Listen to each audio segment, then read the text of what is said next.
бүртчон Гуамарл эзэн Чингисийн удам тэнгэр заяад монголчууд бид энэ хорвоо дээр үнэхээр агуу баатарлаг түүхтэй бахархам их өв соёлтой гайхамшигтай ард түмэн билээ. Монгол хүн би эргэншиж соёлдсон энэ дэлхийн ертөнцийн муу хүн гэж хэлэгдэх учиргүй. Гэр бүлийн радио 104.5 ёс суртахууны нэвтрүүлэг.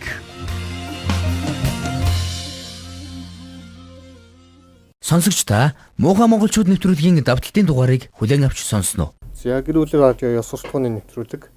Өнөөдөр маань нэвтрүүлгийн эфирт 3-3 зочин ирсэн байгаа.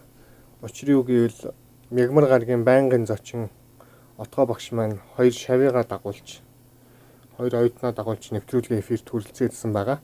За та гуравт энэ өдрийн мэндийг хүргэе. Баярлалаа. Та бүхэнд ч гэсэн энэ өдрийн мэндийг хүргэе. Улаанбаатар их сургуулийн 2 дугаар курсын оюутан Жанхлан төгс нэг нь хэмээлээ. Төгөлдөр 2 тийм ээ. Нэгэнт багш нар хамтдаа ирсэн учраас өнөөдөр Отгоо багшд 2 сая эфир эхлэхийн өмнө хоорондоо иржлээ. Нэвтрүүлэг маань ёс суртахууны нэвтрүүлэг. Оюутан хүний ёс зүй, ёс суртахуун ямар байх талаар яриа гэж шийдлээ тийм ээ. Оюутан нийгэмд бие авч явах соёл, оюутан хичээлдээ хэрхэн өөрийгөө бэлтгэх, бусадтай яаж харилцах гэх мэтчлэн соёлоодыг манай оюутнууд дэлгэрүүлж ярина. Ер нь бол багш хүний зүгээс нийгмийн багш манай нийт залуучууд маань ихэнх нь сурж боловсрох хүсэлтэй байдаг. За тэр хүсэлтэд хөтлөгдөд орж ирсэн ч гэсэн үүрэг зорилгоо хараахан нэг ухамсарлаагүй ч гэдэг юм. Эсвэл хараахан гүйцэд ойлгож амжаагүй ч гэдэг юм. Нэг тийм цаг хугацаа налаасан байдлаар ханддаг. Тэгээд эдгээр бүх зүйлүүд ер нь хаана юунд дутагдаад байна. Тэгээ би бас юу гэж хэлэх гээд байгаа юм бэ гэхээр хамгийн бага хүчин чармаалтын хүчийг амьдралдаа хэрхэн хөгжүүлэх гэсэн энэ гол зорилго дээр төвлөрдөг юм билүү. Нэг мөсөн хичээл хэлний хичээл үзлээл гэхэд актер сурахын хилтэй болчихно гэж өөрийгөө бас боддог. Эсвэл аль нэг мэрэгчлэр би ярих хичээлдээ сайн юм чи ерөнхийдөө би хэлний багш болоход болно гэж бодохоор нөгөө бусад хичээлүүдэд орхигдуулах ч үгүй юм. Нэг ийм байдлаар хандах хандлага байдаг учраас өнөөдөр би 2-2 оюутан дагуулж ирлээ. Тэгээд хүндрэл бэрхшээл бол зүсээ хавлгасан боломж гэдгийг ойлгож боломжийг ирүүлсэн энэ тохиог надад энэ мөчийг авах үүдүүдийг нээж түүнийг эргээр илүү ашигтай үйл явдлуудаар болгож хувиргаач гэдэг энэ амжилтанд хүртэлх 7 хүч гэсэн энэ таны мөрөөдлөө биелүүлэх амьдралын хөтөч гэсэн энэ сайхан номны 65 дугаар нүрд бичсэн байна л да. Тэгэхээр юу гэж байна гэхээр ерөөсөө өнөөдөр миний ухаарлал өөрийгөө өөрийгөө авч явах тэр соёлоос л эхэлнэ гэж би хэлэх гээд байгаа байхгүй. Тэгэхээр тэр соёлоодаас яаж эхлэх вэ? Манай оюутнууд ярьж эхлэх баха. Жишээлбэл оюутан болсон хамгийн нэгдүгürt юу их хэвээр байдаг үлдрөө? Оюутан болсноор бусад олон нийтийн дунд өөрийгөө зөв соёлтой, өөрийгөө зөвөр бусдад ойлгуулж чадах тиймэрхүү зүйлээс оюутан болж оюутны амьдрал эхэлдэм болов уу гэж ойлгож байна. Тэгээд яг л энэ мэргэжлэр цаашдаа амьдарч хөдөлмөрлөж явна гэсэн зорилготой байдаг учраас энэ мэргэжилтэд эзэн нь болж ирээдүйн сайн сайхан амьдралын төлөө өөрийгөө дайчлах ёстой болов уу гэж бодож байна. Жишээлбэл чи юугаар сурдаг лээ? Би нэгтлэн бодох мэргэжлэр сурдаг. За. Тэгвэл тэр яагаад заавал энэ мэргэжлийг сонгосон бэ? Энэ мэргэжлийг сонгоход бол нэгдүгээрт манай гэрийн манай гэрийнхний зөвлөгөө тэгээд миний өөрийн сонирхол гэх мэт зүйлүүдээс шалтгаалж би энэ мэргэжлийг сонгосон байгаа. Энэ бас хүн болгон дурлаад бас хэн болгон барьж аваад хийчдэг мэргэжил биш шүү дээ тий. За чиний хувьд талаад ирэхээр Жавхлан төгсөөд оюутан болно гэдэг бол ер нь амьдралын хамгийн том сонголт юм болов. Яагаад гэвэл оюутан болоод тухайн өөрийнхөө авч явах амьдралыг шийдэж байгаа юм болов. Яагаад гэвэл зөв мэргэжлээ сонгоод тэр мэргэжлийн дагуу ирээдүйд бүх цагаа түүндээ зориулаад амьдрах учраас хамгийн том сонголт юм бол. Тэгээд мэргэжлээ зөв сонгоод зөв явах юм бол тэгэл. Тэгээ оюутан болоод өөрийгөө дайшлаад өөрийгөө зөв хүмүүжээд бас олон зүйлийг бас оюутнуудаас сураад өөрийгөө бас давхар дайшлаад хөгжүүлэх боломжтой. Мянган оюутны төлөөлөл бол жишээлбэл манай Улаанбаатар их сургууль 3,000 оюутан 19 мэрэгчлэр сурж байгаа. Тэгэхээр эдгээр оюутнуудын гол төлөөлөл болж ирснийхээ хувьд ер нь таир одоо юу гэдгийг оюутан хүнд тавигдах ёстой шаардлагыг манай нийт оюутан хүүхдүүдийн ерөнхий масс нь биелүүлж чадж гэнэ үү? Таир ер нь юу гэж боддог вэ? Таир яг халуун ертөнцид нь цэгт нь байж байгаа болсооч шүү дээ. Тогоон дотор нь байна. Тий. Миний тогоон дотор нь байгаа хүмүүс шүү дээ. Тий. Миний бодлоор л авдаг сүүлийн оюутан залуус нэлээд өөрийгөө олон нийтийн дунд авч явах чадвар өндөр болсон юм болов уу гэж боддог. Тийм тэгээд найз нөхдийн хооронд бол бас нэг өөр хичээл ном багш нар мөн түншлэн олон нийтийн газар өөрийгөө авч явах соёл нь өөр болсон. Тийм учраас юм болгон сайн болон муу талтай гэж байдэн шүү дээ. Тийм учраас өөрийгөө олон нийтийн дунд сайн авч явж байгаа нэгэн ч байгаа. Бас харилцааны доголдолтой оюутнууд ч гэсэн байгаа. Гэрийн даалгавраа хийхэд тэр цаг цав зарцуулж байна. Би даалт. Би даалтанд би даалтанд бол тодорхой хэмжээний цагийг зарцуулна. Түүнийхээ тухай шинэ мэдээлэл ирэлхийлнэ. Тийм тэгээд мөн түншлэн ер нь ихэвчлэн найз нөхдүүдээрээ ярьж номын санд тийм чигээ ер нь чөлөө цагаараа нэгнтэйгээ илүү ярьж хийвэл би даалтан хийх дэш үр дүнтэй өөрсдөө ойлгохдоо ч үр дүнтэй байд юм болов гэж боддог. Би номын санд хийхээс илүү гуанцанд хийх юм болов гэж боддог шүү дээ. Тэ? Гуанцанд ярих чөлөөтэй гэдэг юм шүү. Ярих чөлөөтэй. Тэгээд хоорондоо яриад хийвэл илүү үлдэцтэй байдаг. Үлдэцтэй байдаг тийм. Илүү зөвшөлтүүд, илүү үр дүнтэй. Тэгээд илүү бас хоорондоо шинэ мэдээлэл хоорондоо солилцдог. Сонсогч та Муухай монголчууд нэвтрүүлгийн давталтын дугаарыг хүлээн авч сонсож байна. Би зүгээр өнөөгийн оюутан залуусыг өөрийгөө тэр илэрхийлэх, бусдад өөрийгөө илэрхийлэх чадвар нь илүү өмнөх үеийн залуусаас нэг 5-10 жилийн өмнөх оюутан залуусаад бол илүү тийм хөгжсөн болов уу? Давгай юм болоо гэж хараад байдгийг. Тэр бол энэ дээр санал нийлэх үү? Нийлнэ. Одоогийн боловсролын систем дээр ч гэсэн бас тийм зүйлүүд орж байгаа тийм. Жишээ нь миний үеийн оюутнууд бол нэг бол багштайгаа юусоо илэн даалгавар харилцдаг, нэг бол жоохон тийм хаалттай зөвхөн багш хэлдэггүй хүний өмнө өөрийгөө илэрхийлэх чадвар нь жоохон дутмаг санагддаг байсан юм. Би өөрөө 2003 онд сургуулаад өгсөж ирсэн. Тэгээд надад бол тэгж санагддаг байсан. Одооны оюутан залуусыг ажиглаад хахад өөрийгөө илэрхийлэх, өөрийнхөө үзэл бодлыг багшийнхаа өдөөс магадгүй бо сургуулийнхаа захирал деканы өдөөс илэрхийлж байгаа нөхцөл тийм шал ондоо. Одоо нэг ясны зоригтой ч юм шиг те. Нөгөө бодлоо одоо өөрийгөө тийм мэдэрсэн. Би бол бие даасан юм хараат бос бие даасан юм. Тусдаа нэг ертөнц тусдаа нэг хүн гэдгээ мэдэрсэн тий. Тэгээд өөрийгөө илэрхийлэх тийм өөрийнхөө одоо эргчлөөг мэдэрсэн. Өөрийгөө илэрхийлэх бусдад одоо үзэл бодлоо тулган хүлээлгэхгүй ч гэсэн үзэл бодлоо чөлөөтэй илэрхийлдэг. Би сурагч байхдаа санд юм аа.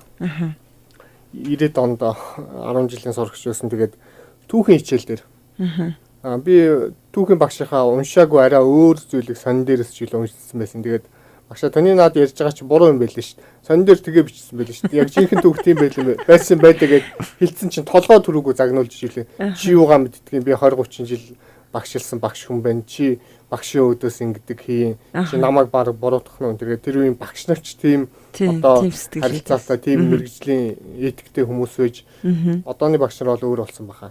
За энэ бол гэр бүлийн радиогийн софтууны нэвтрүүлэг. Мягмар гараг болгон би та бүхнийг Улаанбаатар их сургуулийн хувь хүний хөгжлийг судалдаг багш Отгоо багштайгаа уулзалдаг. Өнөөдөр Отгоо багш маань өөрийнхөө 2 шавьтай оюутантай хамт нэвтрүүлэгт ирж суусан байгаа.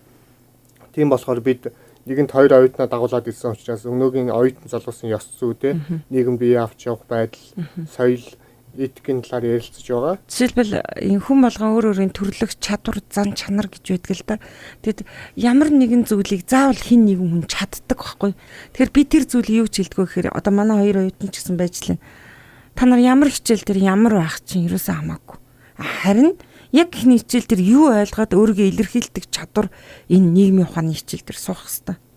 Тэгэхээр яг энэ хичээлд яг та та яг өөрхийн тэр төрлөх нэг чаддаг зүйлээ гаргааг хэлдэг үлээ. Хэлдэг. Тэгэхээр эдгээр зүйл хэр тусдаг вэ? Ер нь үзэл бодлоо сонсож бас болно үстэй. Тийм шүү. Би отгоо багшийнхаа хэлсэндээ нэмээд хэлэхэд хүн болгонд нэг тийм сайн чаддаг зүйл, бусдаас илүү сайн чаддаг зүйл байдаг гэдэг байна шүү. Тэр чадварыг багаас нь хөгжүүлэх юм бол хүүхэд бол том болоод их мундаг чадвартай хүн болно гэдэг байна шүү. Тэр та хоёрт яаж тусдаг вэ? Хүүхдүүдэд ер нь яаж та хоёр нөгөө олонний дунд явж ижил далаа цэрэн чамайг энэ донжид төрүүлэхийг мэдлээ гэдэг шиг та хоёр ч гэсэн жинхэнэ халуун цэгт байгаа болсооч үү. За төгөлдрөөс эхлэх үү. За тэгээ. Миний бодлоор л авдаг таны тэгж хэлж байгаа чинь ер нь их зүг гэж боддог. Тэгээд орчин гэвэл болохоор та биднэрт хэлдэг дээ. Та нар мэрэгжлийнхаа хичээлд сайн байх нь хамаагүй. Муу байх нь хамаагүй. Миний хичээл дээр л та нар зөвхөн ойлгосноо мэдснэ, надтай хуваалцаж, бусдтайгаа хуваалц гэж та биднэрт хэлдэг. Тэгээд угаасаа хичээл болгон өөр ингэсэн онцлогтой. Тийм учраас би одоо жишээ нь мэрэгжлийн хичээл дээр муу байлаа гэхэд гэж бодоход таны хичээл дээр би би угаасаа өөрөө мэрэгжлийн хичээл дээр тийм юм чинь таны хичээл дээр бас тийм би юу өөдөлт өмдөө гэдэг нэг хүн болгоныг готрон үзэлтэй гэж хэлдэг шүү дээ тийм. Тэр готрон үзлийг таны тэр эвдэлж өгд юм болов уу гэж боддоо шүү дээ. Жахлан төгсөө. Тэгээд сая бас нөгөө чиний чаддгүйг өөр хүн чаддаг те бас. Тэгээд тухайн хүн сонирхлоороо явна гэдэг чинь бас том амжилт шүү дээ. Өөрийнхөө дуртай зүйлээр явж ижил бас амжилтанд хүрч байгаа хүмүүс биш үү. Тэгээд таны хэлсэн үгнүүд бас их зүйлийг бас сурдаг. Тийм үү. Жавхлан төгсөө үед яг өөрийнхөө сонирхлоор мэрэгчлээ сонгосон. Одоо яг би өөрөө сонирхлоор бага ангиас ер нь 7 дугаар ангиас байна уу да хоош. Ер нь тоондоо сайн хөвгт байсан. Тэгээд ер нь тооны чиглэлээр явна гэж шийдсэн байсан. Тэгээд 9 дугаар ангиад төгсөөд 10 даа ороод тэгээд нэгтлэн болохоор шийдээд одоо сурж байна. Сургуулаа төгсөөд яг ямар салбарт ямар байгууллагад ажиллах юмсан гэж боддог байна. Сургуулаа төгсөөд одоо магистр хүртэл явна гэж бодож байгаа. Магистраа төгсөөд тэгжиж ажиллана гэж бодож байгаа. Төгөлдрийн үед ямар байгууллагад ажиллах юмсан гэж боддог. Би бас тэгж боддог л да. Нэг бол шууд би уул нь бол шууд төгсөөд тэгээд мэрэгжлээ улам лавшруулж тэгээд мөн түншлэн ажлынхаа хажуугаар дахиж шинэ мэрэгжлийг эзэмших юм уу гэсэн бодол дотор бол байдаг. Тэгээд хүн бол угаасаа хизээч сурахад илүүтэхгүй сурж оройтхгүй тийм учраас давхар хүн өөрийгөө бусад өөр чиглэлээр бас өөрийгөө хөгжүүлэе гэж боддог. Отгоо багшаа та ч бас нэлээд олон жил багшилж байгаа хүн шүү дээ тийм. Өмнө нь Монгол Улсын их сургууль байсан. Одоо Улаанбаатар их сургууль багшилж байна. Зүгээр оюутан залуусын багшигаа хүндлэхтэй. Хүндлэл ер нь одоогийн залуусын багшигаа хүндлэл ер нь ямар төвшөнд байдаг юм бэ? Энэ тал дээр хэр хүмүүжлтэй санагддаг юм бэ тань? Хүн болгон янз штэ. Хүмүүжлтэй оюутнууд хэр олон бий. Тэгтээ тийм олон биш ээ. Ер нь бол байгаа. Тэгээ намайг сувч байгаад л багш гэж хүндэлдэг оюутнууд зөндөөлөөс. Бүр 10 жилийн сургууль 90-ад онд 10 жилийн сургуульд байхад тийм л эс багшийнхаа өдөөс хэрэлддэг.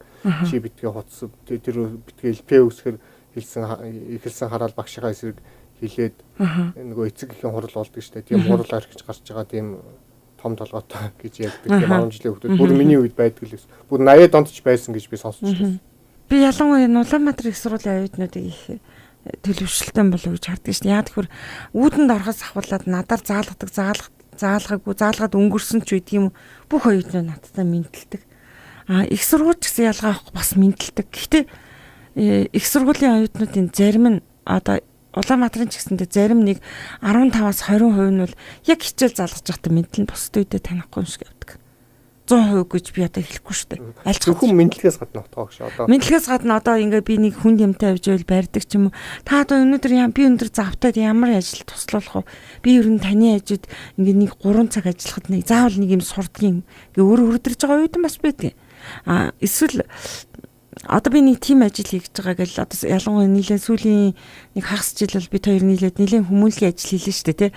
Одоо дахиад хайшаа явах гэж байна. Бараг би явъя гэж бодоггүй хахад би одоо ингээд тийш явах чинь та тийш явах гэж бол би таны тэр ажлыг чи хийчи гэл өөр ингээд зохион байгуулал. Тэгэхээр би одооний хүүхдүүд юу гэхээр их нийгмийн орчин нь жондоо болсон. Бидний үед ч юм бол одоо багшийн өмнөөс одоо яг л асуудагтаа л гарна үгнээс бусад үед их чөлөөтэй ярилцж чаддаг байсан шүү. Сонсогч та муухай монголчууд нэвтрүүлгийн давталтын дугаарыг хүлээн авч сонсож байна. Тэгээ бидний яадаг тэр нэг өөрийгөө илэрхийлэх чадвар нь мó. Одоо бол баг коридор таарлаад би одоо яг тэр хичээлээ хийгээ явжсэн чи ийм юм дутаад танд нэг цаван байхгүй. Би нэг яг энэ хичээлээ хийгээ явжсэн чи 3 ширхэг одоо бичгийн цаас дутаад болтгоо. Тэгээ одоо би ингээ эсвэл би одоо яг юмаа гаргуулсан чи яг 1000 төгрөг дутаад болтгоо. Та нэг түр өнөдөр өгөөд маргааш өгчөөд. Гэхдээ мөнгө гуйдаг хүртэл аюутан биш шүү дээ. За тэгвэл яг над дээр чи яриа л да. Яг над мөнгө гуйдаг гэсэн. Их сургуулийн багш хүн гэдэг чинь бас нэр хүндтэй бас тийм хүн шүү дээ. Ялангуяа би өөр гадаад сурчсан гадны ихтэй сургуулиудад бол багшиг бол их хүндэлдэг. Маш их хүнд. Тийм багшаас нь мөнгө зээл мөнгө асууна гэдэг бас жоохон тийм эвгүй үзэгдэл биш үү? Эвгүй үзэгдэл ч гэсэн би багшаа нэг өөрийнхөө найзын төвшөнд аваачаад байгаа ч юм шиг. Эвгүй үзэгдэл ч гэсэн би яг зарим тохиолдолд ингээд уг хүүхдийн харахаар яг хичээл хийдэг хүүхд байгаа. Яагаад энэ асуудлыг хөндөд таны ярин дотоос энийг шүүрч аваад хөндөд байна гэхээр Монголоос өөр газар багшаасаа мөнгө 1000 төгрөг зээлдэг тийм ойтон би юу?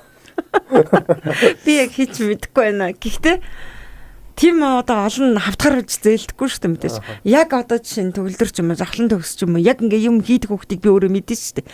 За энэ үнэхээр яг хийх гээд ингэж яхад нь энэ дутцсан юм байна да.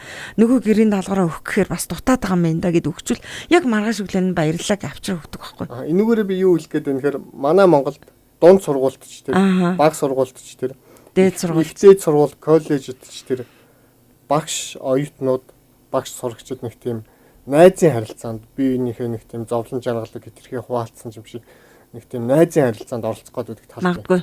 Монголоос өөр газар юм зүйл байхгүй. Багш гэдгийг бол маш их хүндлэн. Багш өөрөө ч би багш гэдэг тэр үнцэн айгу мэдэрнэ. Тэгтээ сүүлийн тэр хэрээр оюутнуудтайгаа нэг тийм багш гэсэн тийм одоо юунаас төвчнөөс харилцсан. Тэгээд тэр хэрээр яг хичээл дээр үзэл бодлоо илэрхийлэх, маргалдах, мэтгэлцэх тийм юм нь манахаас илүү чөлөөтэй гадны оюутнууд. Гадны улсуудад оюутан гэлтгүй юу дунд сургуульд ч ялгаагүй. Магадгүй цэцэрлэгч ялгаагүй. Тэгсэн мэтэл яг амьдралын ингээ хичээлээс босд үед бол багшийг их хүндэлнэ. Багш нар ч гэсэн тэр багш гэдэг тэр үнцнээ их мэдэрч сурагч оюутнуудтай харилцдаг. За би одоо Монголд энэ юу жоохон алдагдчихдаг болов уу гэж байна. Би наадах дээр чинь тайлбар хийх гэсэн. Яад гэхээр одоо нөгөө ардчлал гэд бас ингээд байж байгаа болохоор багш гэд ингээд шууд ингээ өөрийгөө шууд тэнгэрт нисэж байгаа дүүлэн нисэж байгаа хараацаа болгочоор оюутнуудтайгаа яг гүнд нь орж ажиллахад жоохон онцгүй байдаг юм болов уу? Энэ үл зөвхөн миний бодол шүү дээ. Тэгээд жоохон найзчаар танаас атаглаад дүүн гоох юм шиг оюутнууд. Үгүй. Багшаа ээж яг өөрчлөлтөө тийм юм байна. Үгүй, тийм байхгүй. За Улаанбаатар их сургууль байхгүй юм. Мөст байх тийм юм байгаагүй. Багшаа нэг хэдэн оноо за мэдээж гоёх хүмүүс байна шүү дээ тий. За Улаанбаатарт бол яадаг вөхөр энэ хоёр хэлэндээ яаж дүгндэг вүлээ? Байгаагаар нь өөрийнхөө оюутны итэх зүтгэлээс нь л өөрөө хэр байсан яг түүгээр нь л. Тэгээд багшийн нэг тийм байдаг шүү дээ. 14 дахь 7 хоногоос хойш бие даалт авахгүй, хүлээж авахгүй. Тэгээд янз бүрийн одоо хичээлийн үед асуугдсан хичээлүүдийг 14 дахь 7 хоногоос хойш асуугдана гэсэн ойлголт байгаа байхгүй. Яг цагийн юм цагтаа гэдэг утгаар л тэгэл явт юм да. Тэгэхээр яг тэр би энэ хоёроос асах дахиад нэг асуулт байна. Та хоёр дунд сургуулаа хаана аль сургууль төгссөн бэ? Хөдөө юу, хотод уу, хаана? Хотод төгссөн. Дунд сургуульд байхад ийм багш шавын хоорондын харилцаатай ийм одоо хоорондоо дотн болох биенийхээ зовлон жаргалыг хуваалцах тэгээ магадгүй саяын хэлдгээр мөнгө төгрөг зээлж авч өгөх. Тэгээд тодорхой хэдхэн хувийн штэ. Тэгээ яагаад хэлээд байгаа юм гэхээр би энэ дээр бас дахиад тайлбар өгье. Яагаад тэгээд байгаа юм гэхээр тодорхой тэр яг тэр чөлөөт цаг одоо намайг хичээлгүй байж хат нэг орж ирээд яг яараа сандарцсан бүр нүднээс нь уншигдаад байгаа байхгүй. Яг ингээ үнэхээр тэр бие даалтаа өгсөн чинь үнэхээр мөнгөнд дутцсан яг тийм юм уншигдаад байгаа. Тэрнээс хавтгааруулж өгнө гэж аахгүй штэ. Тэгэхээр яг би яадгүй гэхээр яг энгийн үедээ бол яг энгийн байгаад яг хичээл орж байгаа үед бол маш өндөр шаардлага тавиад хичээлээс бусад үед бол зүгээр одоо бараг хой хүн гэдэг утгаар нь харилцдаг байхгүй. Тэгэхээр магадгүй би бас хитрхи энгийн харилцдаг юм болов уу гэж сая харин бодогчлоо шүү дээ. Энэ хоёр чухам юу гэж дүгнэж байгаа юм аа. За нэгэнт яцны хамны улуу шиг нэ. Манай нэг дүү охин байдгийн. За нэг Монголдо нэр хүндтэй хувийн сургуульд сурдаг. Бас Монголдо сургалтынхаа арга барил сургалтын төлбөрөөр ч гэсэн толгой дээгүүр юм Монголын номер 1 хувийн сургууль. Багшийнхаа гэлт амьдэрдэг. Гэхдээ эрэгтэй багш биш, эмэгтэй багш. За яга багшийнхаа гэлт амьдэрдэг гэсэн нөгөө дарханд гэл нь байдаг. Өдөө орон нутагт гэл нь байдаг. За багш нь өөрөө аавынхаа сайн найз. За аавынх нь бүр үү зайгүй дотн сайн найз. За тэгээд аавынхаа үү зайгүй дотн сайн найз нь багш нь. Багшийнхаа гэрт амьдардаг. За. Энэ хоёрын хооронд ямар харилцаа үүсэх вэ? За магадгүй хичээл хамт хичээлийн хийлгэн гэрт нь байхад. За магадгүй тэр хүүхдийг зартан цензурдэн те. Гадуур хамаагүй шоудаад янз бүрийн залуучууд дагаад давхих гэвэл Дунд сургуулийн оюу тийм үү? Оюутан. За. Ааврын ховлын хэлэн зан чи ингээд хичээлээ. Аав нь ч гэсэн охиноо давхар цензурд багшаад дамжуулж хянана те. За яг юу хийж яаж хинтээ нөхөрлж яаж. За гítэл нөгөө талаас сайн тал нь имэж болно. Муу тал нь нөгөө аавынхаа найз багшаас тэр очиж одоо нэг гэрт хамт амьдарч штэ. Хүүхдийг харж ийн магадгүй те. Магадгүй хоолыг хийж. Дүн гойвол яах вэ? Багшаа би энэ сард хичээлдээ ерөөсөө суугаагүй тасалцсан юм аа. Багшаа. Багш биш найз нь болчиход байна шүү дээ. За энэ дээр би хэд хариулт өгье. За нэгдүгээр талууд ирэхээр тэр одоо манай Монголын уламжлалт нөгөө ламнар гэж байсан шүү дээ. Ламнарт шав оруулахын тулд одоо чиний хадаг бариад очдог. Тэгээ тэр гэрт номооч хагархаага тэг бүтэнгаа гэд ингээд номооч үздэг, амьдралын ухаанд суралцдаг, цаг замны ухаанд суралцдаг, өөрийгөө илэрхийлэх чадварт суралцдаг, бүх зүйлд суралцдаг. Энэ угаасаа Монголоос уламжилж ирсэн. За өнөөдрийн өндөрлөгт нөгөө саяны ярьсан хоёр хүний ч аваад үзье. За энэ хоёрын хувьд болоод ирэхээр нэгдүгээр багшийн найз, аавынх нь найз нь. За нэгдүгээр багшийн гэрт амьдарч байна. За энэ ч юу харагдах вэ гэхээр харин ч байранд амьдарч байгаа Монголын Америкт биш. Нэг хүн гэдэг чинь ер нь дарамтан дор явдаг шүү дээ. Альва хүн би ч одоо захирлынхаа дарамтан дор танхимын эрхлэгчийн дарамтан дор ч гэдэг юм. Сонсогч та Муухай монголчууд нэвтрүүлгийн давталтын дугаарыг хүлээн авч сонсож байна. Эсвэл одоо нэг сургалтын менежерийн дарамтанд орч юм уу? Ямар нэгэн дарамтанд за утхан жимгэж заавал одоо энэ семестрт 20 кредит заана. Хэдий чиний хүүхдүүд хэтэрсэн ч байсан гэсэн чи энэ хичээлийг заах болно гэж байгаа байхгүй. Тэгэхээр бүх юм дарамтанд ор байдаг. Бага хэмжээний тодорхой хэмжээний би тэрийг байх ёстой гэж үздэг. За танаа байгуулах жалгаагүй. Нэвтрүүлэг тэдэс тэдэн цагийн орно. Нөхөр төвшөө чи тим шаардлагаа хангасан эпэр хийх хэвээр. Яг зөв аа. Дарамт штэ тэр чинь. Чи одоо чи өөрөөр энэ дотор ярьж бас хамаагүй болохгүй зү. Болохгүй штэ. За яг түүнтэй адилхан. Тэднийд амьдарч байгаа хүн оюутан гэхэр нэгдүгээр хичээлээ хийн, хоёрдугаар бас нөгөө дээр хэлсэн амьдралын туршлагад суралцсан, мөнгө төгрөгөө яаж зарцуулж гин. Гуравдугаард нөгөө боломжит элит гэр бүл багш гэдэг чинь элит гэр бүл штэ. Тэр гэр бүлийн амьдралын одоо өртөг, харилцаа, зан заншил, идэж уух, цагны соёл одоо бүх юмны соёлд тэр хүн чинь зэрэг суралцж байгаа байхгүй. Тэгэхээр энд бол нэгэнт багшаа хоёр юм чинь багшаа гэж гэртэн харилцах бах, сургууль дээр очиод багшаач гэж миний бодоход харилцах бах. Ер нь бол ийм тохиолдлууд ганц танаа тэр таньдаг айлтч юм биш. Ер нь нийлмэл байдаг. Тэгээ энэ зүйлд харин ч эцэг их нь ямар ч зүйл санаа зовдгоо. Хоёрдугаарт нөгөө хүүхэд маань илүү дутуу нөгөө муу зуршилд автагддгоо. Гуравдугаарт айж эмээх гэдэг зүйл хүн болгонд байдаг байхгүй. Би зарим тохиолдолд чамаа сайн, зарим тохиолдолд чи надаа сайн. Эднэр бол одоо надаас айн тий. Би заримдаа эдрээс хичээлээ хоцорчвол эдрээс айдаг ч юм уу. Ингээд айх гэдэг зүйл хүн болгонд байдаг байхгүй. Тэгэхээр харин ч тэдний байгаа юм чинь айгаад юун дүн гухайтга энийг хийх ёстой бол энийг хийн, энийг хийх ёстой бол энийг хийн, энийг хийх ёстой бол энийг хийн. Би бодлоор тэр бол буруу зүйл гэж бодохгүй. Байранд амьдарч байгаа ганц хүүхдийн жишээ л. Өнгөрсөн Эрдэнэтээс би өнгөрсөн хавар би Эрдэнэт рүү эсэлтээр явсан. Эрдэнэтээс би Улаанбаатар их сургуульд 20 хүүхдийг авчирсан. 20 хүүхдийн маань 19 нь амжилттай сурж байгаа. Нэг хүүхэд нь бүр одоо маш өндөр голчтой, маш өндөр шалгуур өгсөн учраас өөрөө амжилттай сурвал үн төлбөргүй сурах эрхээр сурж байгаа. Гэтэл нэг хүүхэд нь саяхан ээж нь ирсэн. Ээжтэй яасан бэ гэсэн айлга ганц охин байсан. Хичээлдээ явж байгаа гэд мөнгө аваадсэн чинь хүрээд ирсэн чинь бүтэн семестр сурчаад 6-аас 7 хичээл үзэх хэвээр. Ганцхан хичээлийн дүнтэй. 20 дугаар семестр эхлээд дундаа орцсон байхад нэг ч хичээл зогоогүй. Нэг ч хичээл сонгоогүй. Энэ юу харуулж байгаа нөхөр хитрхи чөлөөтэй байх тусам хин нэгний дарамтанд ор, хин нэгний айдсанд ор биш учраас тэр өндөр өөрийгөө тийж хангаж байгаа юм. Харин одоо хин нэг нь чи хичээлээ юу чи яав гэдэг ингээд бага хэмжээний дарамт үзүүлээд тах тусмаа хүн юм хийдэг байна. Жишээлбэл хоёрыг аав ичсэн цадгаа орхихгүй.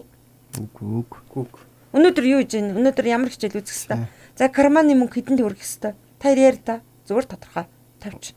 Тийм тэгээд манай аав ээж хоёр бол өдрө болгон Германы мөнгө гэж тодорхой хэмжээний яг тухайн өдөрт яг миний хийх төлөвлөгөөг харна. Тэгээд өнөөдөр яг юу хийх вэ? Тэгээд түүндээ яг тохируулаад яг мөнгөний хэмжээг өдрө болгон өгдөг. Өөр. Тийм өөр. Тийм тэгж өгдөг. Завхаагийн Би аав ээжихээс илүү ах эгчийн дарамт гэх юм уу тийм хараанд ор их байт юм да. Манай ах бас өөрөө жоохон задгаа байсан болохоор өөр шиг байлахгүйгээд бас би доороо нэг дүүтэй.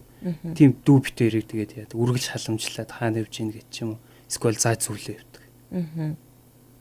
Тэгэхээр одоо эрэгчлөөтэй ганцаараа байранд эрэгчлөөтэй байгаа оюутны сарцангуу өөр гэсэн үг шүү дээ. Гэрээсээ явж байгаа улсад. Тийм ч учраас би энэ хоёрыг бол өнөөдөр нөгөө өөрөө сайн өндөр нэвтрүүлэгтэйг ярьсан шүү дээ. Яг тэгэхэд одоо эднийх чинь 46 хүүхдээ семинар ордог хичээл те. За 30 эд хүүхд сууж исэн. Тэгэд энэ хоёр бол одоо бусад хүүхдүүдийг ботход би энэ хоёроор хичээл заалгуулж үзсэн. Семинар тавьж байгаа байдлыг нь харсан. Ер нь бусад хүүхдээс арай тийм нэг тийм тодорхой зорилго нь тодорхой. Мөрөөдөл нь бас тодорхой. Тэгээд нэг бусдад харилцах харилцаа нь тодорхой. Хин одоо семинар тавих уу гэд хамгийн дөрүүлээ гарч идэг ч гэдэг юм уу. Тэ? Тэг өөрийгөө илэрхийлэх чадвар интернэшнл та ер нь өнөөдөр завтай багштайгаа нэвтрүүлэлт явах уу? За нэг нэвтрүүлэг ийм болно өөдийгээ хүрээд ирж байгаа байхгүй. Тэгэхээр энэ ч юу харагдж байна гэхээр би хүүхдүүдээр бахархтын заримаар нь жишээлбэл одоо бүх оюутнуудад ингээ яг ижил шаардлага тавьдаг. Та нар хичээлээс хоцорч болохгүй. Хичээлээс хоцрол яадаг вүлээ? Яадаг вүлээ? Яадаг. Гараа өргөв. Хэдэн минут өргүүлдэг вүлээ? Багш тэгээд юу гараа өргөө зогслгээл тэгэл зогсчаал хичээл заажаал. За суу гээл. Ер нь их уддаггүй юм да. Уул бол багш өөрөө минут заад тэгээ. Тэгээ минутанд тавьдаг. Тий. Тэр нь тэгээд би ингэж боддог юм л да. Нэг удаа олон одоо 250 хүүхдийн өмнө гараа өргөж зогсчих бас тийм сайхан зүйл биш шүү дээ. Гэхдээ эсвэл гараа өргөж зогс эсвэл тасаа цаашаа яв гэдэг хаалга цаашгаа онгод хэлдэг байхгүй. Тэгэхээр тас авахгүй тулд тийч гараа өргөж зогсдог байхгүй. Нэг удаа өргөж зогсно, хоёр удаа өргөж зогсно, гурав дахь удаа өргөхгүй тулд тэр өгч ажилласан хоцрохгүй. Амьдал ирэх гээд хэрэглээд байгаа юм л да. Ирэх гээд. Тэгэхээр яг ингээ хичээлээ заагаал эхлэнгүүт нөгөө хүүхдүүд нь бичээд идэг. Мань хүн гараа өргөд байгаа болохоор бичихгүй. За сууг хичээлийн бич гээд ингээ өрөвдөө суулгачдаг байхгүй. Тэгэл ер нь бол хал хайр хоёр зэрэг явж ижил хичээл заана шүү дээ. Хахирлал гэвэл тэр хүүхдээс юу ч олооч талаахгүй. Хахирлал гэвэл тэр хүүхд бас надаас юу ч авч талаахгүй. Тэгэхээр хатуурхаа ширүүрхээд найзлахтаа найзлаад багш шиг байхдаа багш шиг байгаад найз шиг байхдаа найз нь байж яг ингээд дунд нь явж ижил энэ бүгдийг ингээд зохицуулна гэж дандаа л томоодоо суу ингээд суугаад ивэл хүн өнөдөр ойлгохгүй шүү дээ. Ерөөс ойлгохгүй. Тэгэхээр би бас баггүй хугацаанд баггүй туршлага өөр дээрээ бас туршаад яваад байгаа. Тэгээд миний туршилтууд ер нь жил ирэх тусам би амжилттай болоод идэв юм уу гэж бодоод итгэв шүү дээ. Би өөртөө л гэхдээ ямар ч гэсэн энэ буруу байдгүй маа. Одоо жишээлбэл би дараагийн нэвтрүүлэгт дагж ирэхээр яхаар тохиролцлоо. Зүгээр ингээд коридорт ингээд явжсан чи хүү энэ оюутны эрдэмтлийн хурал алгах чинь штэ. Мөнх төрөө чи хүрээд ир гэдэгс. Хүрээд ирэл. Чи ер нь эрдэмтлийн хуралд илтгэл тавихгүй юу ийгээд ингээд яад идэх. Одоо ийм юмар бэлдээд маргааш хүлээ надад үзүүлэр гэсэн чи. Нөгөөх нь ингээд 5 удаас ингээд гар бичсэн илтгэлээ хийж байгаа гинэ. Хүрээд ирэнгүүт нь би толгойг нэрэгтэл загнаад орчин үеийн техникцэн юм байж хат хин ч ам шиг гараар бичсэн. Та дандаа гараар бичүүлдэг үстэй урдаас илж байгаа хгүй. Тимээ гараар бичүүл наадах одоо яг намайг харж хат шивэд орох гэж байгаа шивүүлээд тэгээд эрдэмтлийн хуралд авах салбартаа нэгд орж байгаа хгүй. Тэгээ өнөөдөр би энэ хоёртой ярьчаад дараа нь хойно дуудчихсан. Тэгээ мөнхтөрийг дуудаад асуусан чинь мөнхтөр ингэж байгаа хгүй. Багш би үнэхээр танд энэ ташрамд хэлээд баярлж байгаа шүү. Яасан гэсэн чинь. Зүгээр л намайг гудамжаар за салхинд арах уу намын сан цуухгүй гэж явжсэн чинь ийм юмар хийгээд иргэнгүүт мэдээж надаас айн штэ. Айсандаа хийгээд ирж байгаа байхгүй. Шүнжэнгөө суугаад. Тэгээ шүнжэнгөө суугаад хийсэн юм би хажуудаа 3 цаг суулгаад компьютер шивүүлээд маргааш нь илтгэлд оруулахад нийт орж байгаа байхгүй. Тэгэхээр тэр бүгдээс айгүй юм ойлгож авсан гэж байгаа байхгүй. Над чиг юм олон хүн ойлгосоо гэд мөхтөр ярьж байгаа. Та хоёр сонссон тий? Сонссон. Яг хажууд нь үжсэн. Тэгэхээр энэ ч юу хэлж яах нэхэр яг найз юм шиг дууж байгаа байхгүй. Хөөе наашир мөхтөр юу хийж вэ? Алаа хаалан дараа. Би бол заримдаа хоолдог, заримдаа оюутнуудаа. Одоо би баяндаа биш байхгүй. Зүгээр л яг тэр оюутны дотор юу бодож ийн гэдгийг мэдмээр байдаг байхгүй. Хайрын ингээд одоо юу гэдгийг нэг юм хийчмээр оюутан зүгээр л ингээд мессеж бичээл уцаараа ингээд оролдоол. Тэгэл интернет манай сургуульчуудаа хаалал хаа нөгөө юу барьдаг гэдэг. Wi-Fi барьдаг. Тэр чинь ингээд ерөөсө Facebook-т ингээд тэнээс сууж идэх байхгүй. Тэгэнгүүт ингээд гадаа гарах гал ингээд явж хар хайрын хөвгт бүдгэрчүүдээ гэж бодохоор л доторгоо харлал. Нааш өрөөдөр цагаан ус нүс уугаагүй. За хоёул иш ор. Юу идэх вэ? Энд пирожки байна гэд. За тэгвэл пирожкинээс өөр юм байхгүй. Хоёул 2 пирожки 2 юу үзмний шүүс авчи. Яах та надаас нэг 2000 төгрөг гарна. 3000 төгрөг гарна. За тэр 2 пирожки идээд нэг үзмний шүүс нэг үзмний шүүс уух хооронд тэр хүний чи ерөөсө 20 жилийн дотоод төлгөөг нь би сонсчихж байгаа байхгүй. Ч одоо юу юмэр нэхлээд нөгөөдгөр яриулдаг байхгүй өдөөд. Тэгмүүд би одоо ингмэр даанч би ингэж жоохон залхуул та. Чи юу чаддаг вэ? Би ийм чаддаг. Даанч би чаддаггүй. Түл чи яг өнөөдрөөс эхлээд тэрийг хий. Яг өнөөдрөөс эхлээд энийг хий. Тэгээ маргааш надаа энийг шалгуулаараа 7 хоногийн дараа энийг шалгуулаараа гингүүт нүү чи яа тийм надтай яг тэгээ ярьсан би дүнгийн гаргана. Хэрвээ ингэхгүй л би чамайг муу гаргана. Чи хажуугаар нь бас гэлээ чи. Заримдаа би жоохон намайг зэвүүн гэдэг гэсэн. Намайг зэвүүн гэдэг гэсэн би. Тэгтээ юу гэдэг гэлээ? Хоргоо зэвүүн гэлээ. Хоргоо зэвүүн гэсэн. Оюутнууд их ярьдаг гэж. Тэгэхээр би яадаг вэ гэхээр би жоохон хүний шар малтаж юм хэлдэг байхгүй. Нөгөө хувь хүний хөгжлийг судлаад харж за жахлаа чи тэрийг хийдэг юм. За тэрийг маргааш хийчээр за яах. Гээл эвлийн юусоо өгчихгүй. Хой дууд авчраад. За чи маргааш үл яг 9 цаг намайг хичээлд орохын 10 минутын өмнө яг чи энийг хийцэн маар. Хөөе төгөлдөр чи үрээд яг энийг энд хийцэн маар. Гэхдээ төгөлдөр надаас айгаад хийгээд идэх. Тэгээ надаас айгаад нэг удаа хийчихэр нөгөө цагны үн, нөгөө мэдлэгийн үн, нөгөө юм хийснийхээ өөрийнхөө хүч хөдөлмөр үр шимийг авч байгаа болохоор өөртөө мэдлэг авч байгаа болохоор энэ хүн дараа нь дахиад би юу их хүрдэрдэг. Тэгэхээр нөгөө нэг ухамсарыг өдөөх гэж ярьдаг штеп. Ухамсар төлөвшөл суулгах гэдэг чинь яг хүн хүнтэй найз шиг харьцаж энэ төлөвшлийг алдаг байхгүй. Энэ жоохон миний бүдүүлэг болох туршлага л та. Та бүхэн танилцаад отгоо багштай би танилцаад бараг жил болж байна. Тийм. Би энэ нэвтрүүлгийг хийх гээд нэвтрүүлгийнхээ судалгаа хийж гадуур их сургуулиудаар тэнж явж байгаад отгоо багштай танилцж ирсэн. Би их олон их сургуулийн багштай уулзсан. Тийм. Ялангуяа Монголд байгаа улсын мэдлийн тодтолтой за тэгээд нэр хүндтэй Монголдоо нэр хүндтэй олон танигдсан ийм их сургуулийн бүх ялангуяа гүн ухаан, философи заадаг бүх багш нартай баг олон багштай уулзсан да. Чи миний шихүүд хичээл дээр орж ирсэн билээ. Тийм баха. Тэгээд энэ олон багш нар дотроос би ягаад ч юм биш л дээ. Нарийн шалгуураар отгоо багшиг энэ нэвтрүүлэгт сонгосон. Таныг энэ нэвтрүүлэгт сонгоход нэгдүгээрт юу нөлөөлсөн бэ гэхээр өөрийнхөө хоёр хүүхдийг яаж хүмүүжүүлсэн тэр туршлага арга барил надад нөлөөлсөн. Хоёрдугаарт өөр олон зүйл байсан л да тэрийг хэлэхэ болий. Тэгээд энэ нэвтрүүлэг дээр хамтарч ажиллаад 7 сарын хугацаа өнгөрсөн байна. Тийм. 10 сарын 2-ны дугаараас илүү 2 дахь дугаараас эхэлж орж ирснийг сайн санаж байна. Тийм. Би бол болдгсон бол хэрвээ надад ирэх мэдл байдгсан бол таныг нэг Монголын нэг гайгүй шиг их сургуулийн ректороор тавьчмаа санагдаад байна. Тийм. Баярлалаа. Ерөөлөөр болог тий. Яг нууцгүй хэлэхэд ялангуяа одоо улсын мэдэлд байгаа одоо удахгүй хөвчлөгдөх гэж байгаа энэ сургуулиуд за улсын мэдэлд байж байгаа хөвчлөгцөө одоо нэр хүндтэй сургуулиуд биш Монгол улсын их сургууль, түүний салбар сургуулиуд, шинжлэх ухааны технологийн сургууль, салбар сургуулиуд, хөдөө аж ахуйн сургуулиуд за тэгээ бусад олон сургуулиуд байна. Энэ сургуулиудын удирдлагуудыг, захирлуудыг хараад байхад за тэгээ тэр хүмүүсийн тухай янз бүрийн юм шуум мессежүүдийг сонсоод байхад заримдаа даанчдаг юм сонсогддог. Зөвхөн хувийнхаа бизнесийг хөөдөг юм сургуулийн захирлч бай. Оюутнуудын ирэх ашиг, сургуулийнхаа сургалтын систем, арга барил энд ерөөсөө анхаарал тавьдгүй. Манай сургууль юу болоод энэ дэлхийн жишгээр явж гин үгүй юу энэ бүхэнд ерөөсөө анхаарал тавьдгүй. Зөвхөн хувийнхаа бизнесийг хөөцөлдөг тухайн сургуулийг зөвхөн одоо өөрийнхөө болон өөрийнхөө эхнэр хүүхэд ах トゥ угийн юугээд тоглох ийм одоо хэрэгсэл болгодог захирал байна. Тэгээ би харуулan ажилд авах. Зэрэг тий. Зөвхөн л одоо өөрийнхөө карьер улс төвд орох карьер болгож ашигладаг ийм захирлууд байна. Тэгээ тэднийг хараад би өмнөөс нь ч тэдний тухай янз бүрийн баримт факт сонсоод дургу хүрдэг. Би яриаг чинь нэг удаа тасалчих. За тэгдэг. Одоо саяхан энэ нэвтрүүлэгт орохын өмнө энэ хоёр намайг нэг өрөөнд байж хат авлаа л да. Багш нөгөө нэвтрүүлэх гэсэн цаг болчлаа. Бид хоёр явна гэсэн яасан бэ гээл. Тэгээд тэнд ямар яриа яригдчих вэ гэхээр нэгэн одоо би нэрийг хэлээд яах вэ? Нэгэн сургуульд багш шалгаруулж авах. ийм шалгалтанд орж л дээ. Миний таньдаг хүний багшийн маань хүүхд. Тэгсэн чинь шууд шалгалтанд мэдээч тэнцсэн шүү дээ Монголд. Магистр хамаасан, гадна магистр хамаасан. Тэгээд доктор хамаасан хид хидэн хилтэй тийм үнийг. Тэгсэн тэр шалгалт авч байгаа багш. Багш нь чамаас гуйж. Уул нь шавна л та. Багш нь чамаас гуйж. Чи бол хаан чалцахгүй шүү дээ. Тэр чи энэ шалгалтнаас сайн дураараа татгалцчих.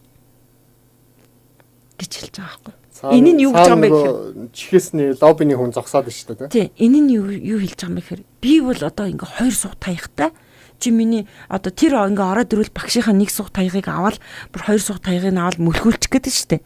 А тэгэхээр ууг нь бол одоо би хэрвээ тэр хүний оронд байсан бол ашгүй надаас илүү шав миний надтай цаг ажиллах нь би ирнээсээ илүү сурах нь би бол одоо яах вэ тэгэл оногцсон ажил улам сайн хийгээл явчих гэж би бол бодох байхгүй.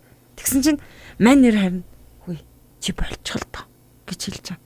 Тэг би тим юм сонсоод сая нааша машинд явж байхдаа таяртаа юу ч яриаггүй би нэг юм бодоол яваад тэрийг л бодож явчихсан байхгүй. Ямар инээдтэй юм бэ?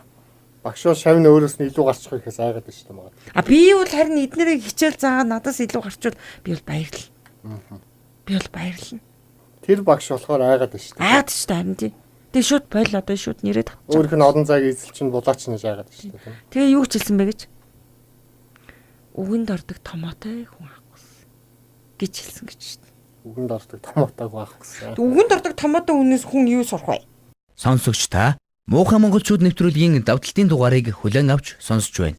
Ийшээш нэг хараадаг, тийшээш нэг хараадаг, өөрийгөөш нэг илэрхийлдэг, тийшээш нэг юм боддог, тийм хүнээс л хүн юм сурж штэ. Жишээл одоо та нар миний айшийг бодож сурж байгаа хэ. Би айштай нааштай. Гэхдээ шудраг хүнэлдэг. Шудраг хүнлэхийг хичээдэг. Хоёрдугаарт яг энэ хүүхд юу чаддаг? Яг энэ хүүхд ёгт ярьж чаддгүй хүүхдээ би самрын урд гарч ирээд эхлээ ярихгүй яаж яриулдаг вүлээ төгөж авах чи яар да. Яаж яриулдаг вүлээ? Эхлээ юуг нь яриулчихдаг вүлээ?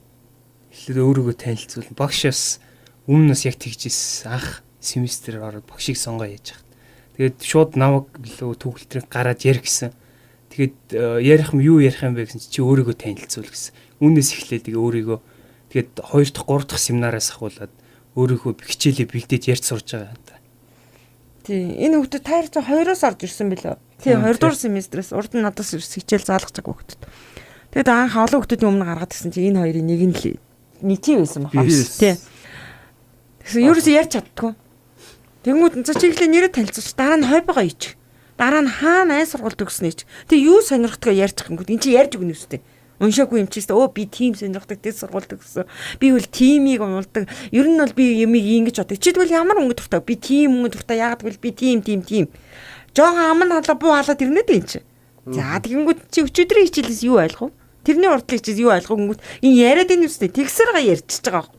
Тэгээ энэ хоёрыг би хамгийн сайн сурагч болсондоо би одоо ч гэсэн бас энэ хоёр жоохон баярлт юм уу юу? Би та хоёрын өмнөөс бас баярлтгий шүү дээ. Нэгтлэн бодогч хүн өнөөдөр байгууллагын тэр ярваагаад 4 тооны дунд дөрвөлжин тооны машин дээр 4 ханны дунд дөрвөлжин сандал дээр 40 насыг барах албагүй байхгүй. Нэгтлэн бодогч хүн тэнд очиод сайхан дууддаг байх хэвээр. Нэгтлэн бодогч хүн тэнд очиод сайхан лидер байх хэвээр. Нэгтлэн бодогч хүн гараад байгууллагын ямыг зохион байгуулдаг сайн директор байх хэвээр. Би та хоёр тэгж хэлж санаж байна уу тий? Тийм шүү. Нэгтлэн бодогч гэхэл бидний нэг уламжлал ойлголтоор байгууллагын нэг арын албыг хариуцдаг. Тий, арын албыг хариуцдаг. Тийм хүн биш шүү дээ, тийм ээ. Дэлхийн шилдэг компаниудын нэгтлэн бодогч нар санхүүг хариуцдаг хүмүүс бол шилдэг менежерүүд байдаг шүү дээ. Захирлынхаа удирдлагынхаа хамгийн ойрын дотн зөвлөгчтэй ийм хүмүүс байдаг. За үлдэж байгаа хугацаанд энэ Монгол хоёроо залуусын ёс зүйн тийм ёс суртахууны талаар та хоёртай жоохон ярилцмаа санагдаж байна. За жишээ нь та хоёр шоуд бааданд орж үзсэн л байна. Үтсэн. Гэхдээ нэх ганц хоёр л байх та. Тэр та хоёрыг бааданд байж хахад диско бааданд тэр хөгжмийн хэмнэлд ингээд шаваад бүжиглж байгаа тэр олон залуучууд согтуу хөлчүү охтууд за тайзан дээр хоорондоо өмсөлдөж байгаа хосуудтай би одоо та хоёрт үсэлж хэлээд байна л да. За тэгээд согтсон охтуудыг татаж шангааж байгаа хүүгүүд буудлын руу татаж шангааж байгаа хүүгүүд энэ бүхнийг хараад та хоёрт юу бодогддог вэ? Зүгээр л өөрсдөө дотор ямар сэтгэл төрдөг вэ? Би л авдаг тиймэрхүү зүйлд нэх дургүй. Яагаад гэвэл хүн ямарваа нэгэн зүйл алсын хараатай байж ийж түүндээ хүрэхийн тулд тэмүүлж ийж амжилтанд хүрж ирээдүйн сайн сайхан амьдралаа бүтээн гэж боддог. За яг зөв аа. Сайн байна. Монгол залуусууд нэг ухаараа заавал ухаанаа уучих гэдэг. Та хоёрын үеийн залуус тийм тал байна уу? Тий. Танаа найздагд дотор тийм хүмүүс байна уу? Нэг ухаараа заавал нохоо 3 харагдтал ууж ич салдаг. Маргааш шалтчиж босгоо байдлаа тэгж салдаг. Тэр бол Тэгвэл танаа найз нөхөд чинь жавхлан төгсөө ууж байгаа шоудж байгаа шалтгаанаа юу гэж тайлбарладаг вэ? Ямар одоо сэтэл үүсвэр дээрээс ямар одоо шалтгаан нөхцөл дээрээс тэр шоу архитект шоудалд эхэлдэг юм бэ? битгүй. Тэр бол стресс талдаа л байдаг л. За тэгвэл би өөрийнхөө ажигласныг хэлээ. Та хоёроос бас насаарч илүү яасан өөрөө ч бас тэгж шоудж буруу замаар явж үзсэн хүний хувьд. Гэтэ бас яг 100% бас юм чи сайнтай муутай гэж байдаг шүү дээ. Тэгээ бас тухайн хүний төлөвшил бас нөгөө тухайн хүний үн цэн гэж байна шүү дээ. Тэрийг алдахгүй. За жавхлан төгс төвлөр хоёр одоо хэд настай? Одоо 21 20 20 Би гэхдээ энэ ташрамныг үг хэлээ. Манай сургуулийн хашийн дотор бөгөөд дотор нь тамиг татдаггүй. Энэ хууль гарахаас өмнө ч энэ хэрэгжижсэн байхгүй. Тэгэхээр би Шихийн удаг их Монгол улсын их сургууль, Улаанбаатар их сургууль гэдэг 4 их сургуулийн дунд одоо бол би нэг 2-ын хийж ин л да. Урд нь бол 4 их сургуулийн дунд бас жоохон цаг завтай залуучууд жоохон хариалгадаг байлаа л да. Сүүлдээ би нэг бүглэрэл тагларлаас болоод болцсон. Тэгэд энэ ч ингээ ажиллаж хат манай Улаанбаатар их сургуулийн оюутан айгуу дихтэй. Тэр хашаан дотор тамиг татна гэж байхгүй. Тэр сургууль дотор тамиг зуусан хүн байхгүй. Тэр багшийн дэргээ тамиг татна гэсэн ойлголт байхгүй. Тэгэхээр би энэ хүүхдүүдийг жоохон нөгөө бурмаар тэтгэхэр урмаар тэтг гэж жоохон буруу урмаар тэтгэдэг байхгүй. Нэг хүүхд ярьж лөө тэгээ болж гин. Тэгэл одоо өнөөдөр их шиг ингээд улсын хурлын баг болгоод ч юм уу те яаж хийдэг вэ? Нэг баг болохоор ярьдгүй хөлт хүртэл ярьдаг байхгүй. Одоо чи өнөөдрийн семинарыг яаж хийсэн бэлээ? Тэр өнөөдрийн семинар хэлцээ маягаар хийсэн. Сонсогч та муухай монголчууд нэвтрүүлгийн давталтын дугаарыг хүлээн авч сонсож байна. Тэгэхэд хүн болго өөртөө яг би нэрээ сөрөг тал штэ, би нэрээ эерэг тал штэ гэж бодсон байгаа байхгүй те. Хүн болгон тийм чөлөөтэй ярилцсан шүү дээ. Хүн болгон чөлөөтэй. Ерөөс ярьдгүй нэг ярьулж байгаа байхгүй. Тэгэхээр тэр багш хүнт ингээд янз янзын арга хэл дээ. Янз янзын арга. Ийм байл даа тоогш. Одоо таны дагуулж исэн таны хойш бол хүмүүжлтэй. Айгуу сайн хөвгтэй даа. Нэг ясны баг бахархаж болмоор юм залуучууд байгаа. Ингиж болохооргүй эсэргээр залуучууд зөндөө шүү.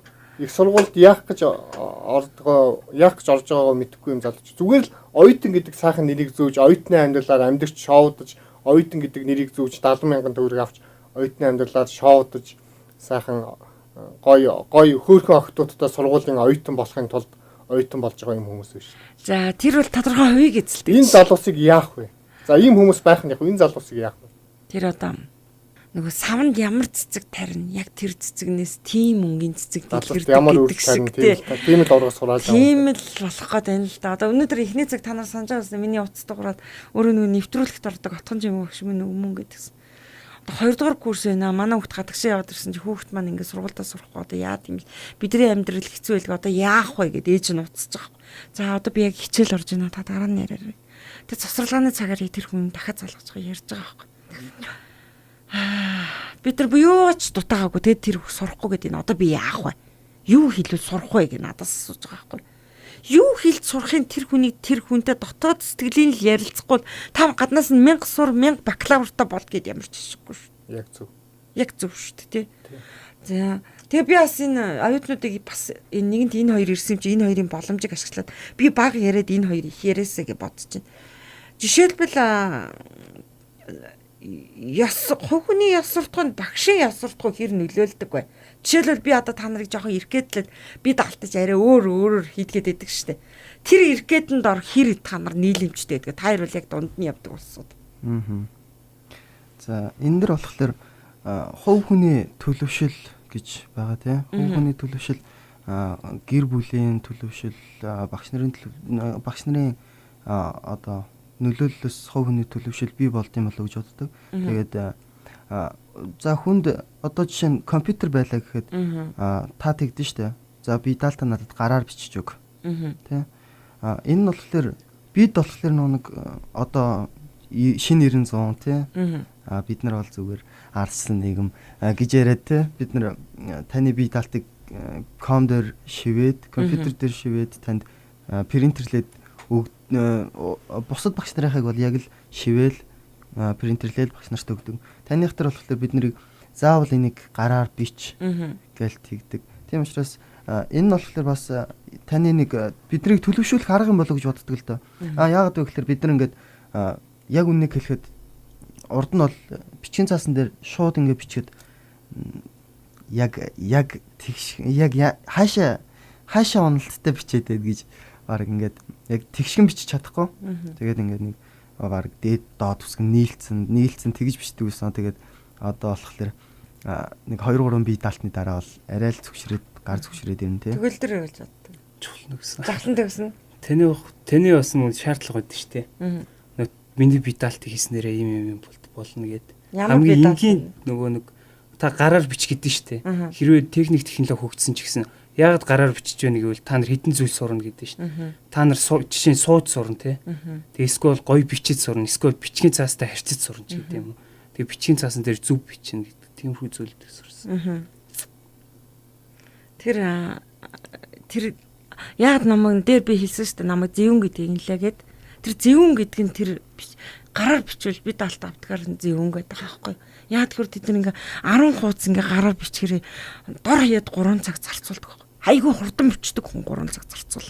Тэгээ эхний цаасан дээр балер өвчнгүүдээ үрчилгээ таян, дараагийн цаасан дээр балер өвчнгүүдээ үрчилгээ таян, тэгэнгүүтээ намайг харан, тэгэнгүүтээ миний зэвүүнийг гайхан тий. Тэгэнгүүтээ 4 дахь цаас авангуудаа тэр цаасыг чи бас 10 төгрөг 20 төгрөгөөр авна шүү дээ. 100 цаас урч хаянгуудаа 110 дахь цаас урч хайтгүй л байхгүй. Яг зөв бичдэг хөө ингээ шуунтж байгаа, балмастрж жагаад ингэж байгаа гэдэг. Эн дээр нөгөө хин гэлээ магна тий. Магна бол бүр ингээд цэг тавиад ингээд компьютероор ингээд юу гаргаад бүр ингээд хоосон хууц цэгтэй хууц гаргангуудаа тэрэн дээр ингээд бичсэн. Тэр хүн өөрөөр сэтгэж байгаа байхгүй тэн дээр. Тэгэхээр би энэгээр яахгүй гэхээр юу ч хэлэх гээд байна гэхээр ерөөсөө багш хүн гэдэг бол дандаа онол заагаад чинь онлыг энэ хоёр эдийн засаг дээр хэрэглэхгүй шүү дээ. За онлын томьёо хэрэглэнэ зөв. Тэр игркингээр авкар тэр цалингийн төр тэр нийгмийн давтгалын юу гаргана би ч өөрөө нэгтлэн мадагч анхны мэрэгжил маань би бол мэднэ. Ерөнхийд нь мэднэ. Гэхдээ онлын хажуугаар онл практикийн мэдлэг байж сая өнөөдөр туршлагатай сайн хүн болдог байхгүй. Тэрнээс ганцхан одоо 10 шиг ном унсан 20 шиг ном унсан 2 шиг сургууль төгсөн гэдгээр өнөөдөр байхгүй. Ямар нэгэн заавал туршлагын мэдлэг байж туршлага онл хоёр чинь тулгуурлаж сая амжилтанд хүрдэг байхгүй. Яг түүнтэй адилхан дээр хэллээ шүү дээ. Эхлээд өөрийгөө танилцуулаад дуун гарангууд нь дараа нь хичээлийн асуугаад энэний дүнг тавьчих байгаа байхгүй. Энэ тэрэндээ урамшаад дараагийн хичээл дээр дахин асууж байгаа байхгүй. Гэх мэтчлэн энэ 250 оюутны амыг ангаалах тийм л ажил хийндэ төвшөөмнө. Ерөөсөө нийгмийн багш хүн гэж бол тийм л юм юм шүү дээ. Тэ? Ингэснээрээ тэгээ дараа нь коридор тааралдаад ярьж сурна гэдэг их чухал. Жишээлбэл одоо өнгөрсөн 7 хоногийн 5 дахь өдөр биш хагас өдөр тангадын галсангой тэр боловсрал биш соён гэгэрэлх телевизээр ярьж байлаа шүү дээ. Монголчууд өнөөдөр ярьж чадахгүй. Монголчууд өнөөдөр бичиж чадахгүй. Монголчууд өнөөдөр монголоор амьсгалж чадахгүй.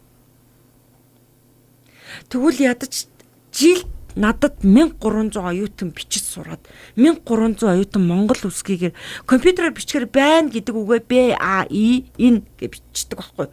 Гараар бичгээд чинь нэг л буруу юм шиг санагдаад коррекшн хэрэгжилж байгаа буруу барьцсан байл тэрийгэ зөв болгож бичээд ингээд нөгөө галсангуун тэр хэрэгжүүлэлтийг л амьдаа бас би биелүүлэх гээд байгаа юм л да. Яа тэгэхээр энэ дотор ч бас монголч ээж шүү дээ. Энд бүгд монголын үрсэн шүү дээ. Өөрөө ч гэсэн бас монголын үрсэн шүү дээ. Монголын ирээдүг хэн хатгалцах юм бид нар энэ сайн нэгтлэн бодголоод магадгүй энэ засгийн газрын нэгтлэн бодогч хийж байгаа юм бэл хэн мэдхий.